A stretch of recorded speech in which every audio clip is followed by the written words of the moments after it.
Hi, this is Dr. Duraisamy. Sexual dysfunction, செக்ஸில் வர problem. Sex இல்லாத வாழ்க்கை ஒரு வாழ்க்கையா?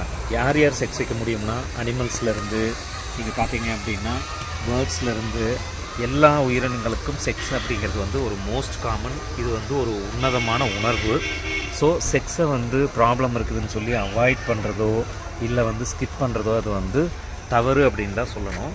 உங்களுக்கு ஏதாவது ப்ராப்ளம் இருந்தது அப்படின்னா, செக்ஸை பற்றின சந்தேகங்கள் இருந்ததுன்னா ஒரு நல்ல செக்ஸாலஜிஸ்ட்டை வந்து கன்சல்ட் பண்ணிங்க அப்படின்னா அவங்க வந்து உங்களுக்கு வந்து ப்ராப்பரான சொல்யூஷன் கொடுப்பாங்க. ஸோ செக்ஸில் ப்ராப்ளம் அப்படின்னு சொல்லிட்டு நீங்கள் பயந்துக்கிட்டு இருக்க வேண்டிய நெசசரி கிடையாது. இன்றைக்கி வந்து பார்த்திங்கன்னா நிறையா மாடர்ன் ட்ரீட்மெண்ட்ஸ் வந்துருச்சு. அதே மாதிரி டாக்டர்ஸ் ப்ரொஃபஷன் அதெல்லாம் வந்து நிறைய டெக்னாலஜிலாம் இம்ப்ரூவ் ஆகிடுச்சு. நம்ம எதுக்கோ வந்து நம்ம டெக்னாலஜி யூஸ் பண்ணுறோம், அது இல்லாமல் தேடுறோம். ஏன் டாக்டர்ஸ் மெடிக்கல் ஃபீல்டில் வந்து நம்மளை வந்து சரி பண்ணிக்க முடியாது அப்படின்னு நினைக்கணும். ஸோ எதுக்கும் பயப்படாதீங்க. எதாக இருந்தாலும் ஒரு ப்ரொஃபஷனலை டாக்டரை கன்சல்ட் பண்ணுங்கள். அவங்க உங்களுக்கு வந்து சார்ட் அவுட் பண்ணி கொடுப்பாங்க. தேங்க்யூ.